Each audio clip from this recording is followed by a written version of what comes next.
welcome to the stage. Sofa. Thank you. You gave a great talk.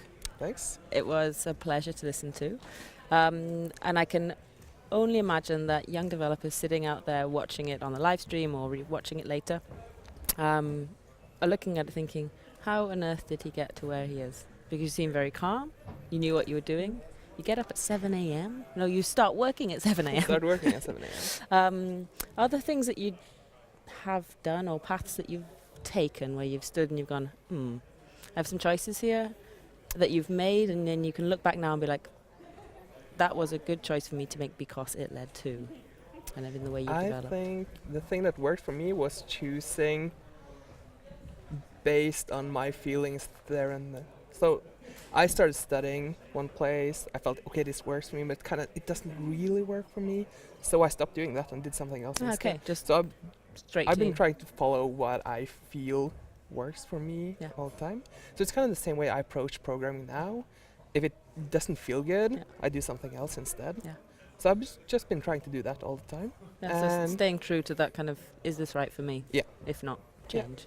And it's been working out great for me now. Yeah, it seems it, which is good. Yeah, so I think that's a good way of doing it. Because I talked about it in my talk, is if it hurts or if you feel pain about something, do something about it. Yeah.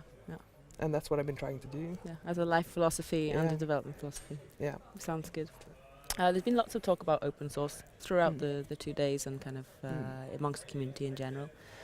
From your perspective, is there anything that is the main threat to open source? Is there something that's kind of sitting there like, this isn't good? A threat to open source? Yeah, right now.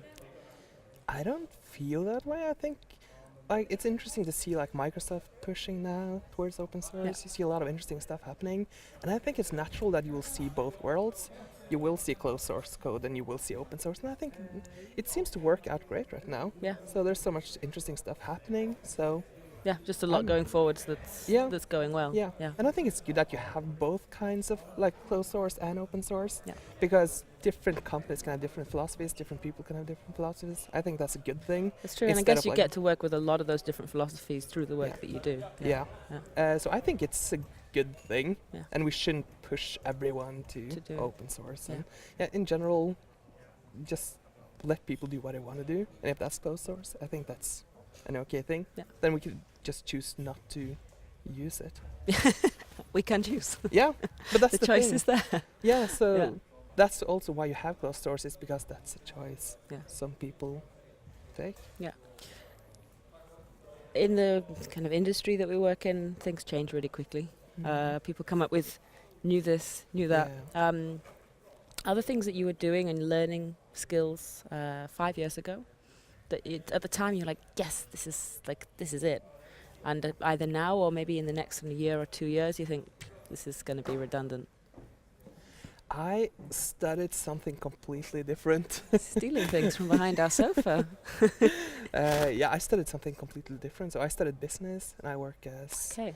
Yeah, so I've been learning a lot of things that are very different from what I'm doing from day to day. Yeah. But I think that's a good thing. Yeah. So doesn't become there's nothing that you've been like, I really don't need this anymore. No, because in Hakim's talk, he talks about his Flash legacy. He's been working a lot with Flash before, and that's part of what he develops now. So I think it's all just adds layers to your knowledge. Yeah. So I think it's a good thing, even though you don't do that all the time right now. It was still a good choice. Yeah. So at the time, it was the right choice. Yeah. If you follow your life philosophy. Yeah. So I don't know. Don't regret things. Instead, learn from it and take better choices. Yeah, I think that's a healthy way to look it works at for life. Me at least. So. Well, that's good. That's what we're talking about. Yeah. And one last question. This is the magic one question. You have the power to change anything in JavaScript that you would like to change. Yeah. Is there something, and what would it be? I think the language and everything works great. I think maybe it's a community thing. Yeah, okay. Just we seem to be very Angular is the only way, Ember is the only way, Grunt is the only way. We've seen a lot of that. So everything is the only way, and don't hate that much. So it's kind of like what Cassandra was talking about. I think that's a great thing. We need to talk more about it, and don't be so I don't know, really pushing for one thing. Yeah. But at the same time, you see that there's a lot of interesting stuff happening. And we see the changes going on all around and things. So things seem to be working, but too much, fanaticism. Yeah, down with fanaticism. Yeah, it's just good. chill. It's a good thing to end on. Yeah, be more pragmatic. Yeah, I think it's good advice.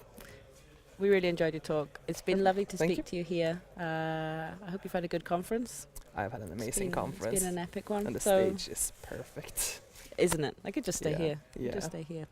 But anyone who was on live stream or watching this afterwards, we'll leave you here. Thank you, Kim, Thank you. and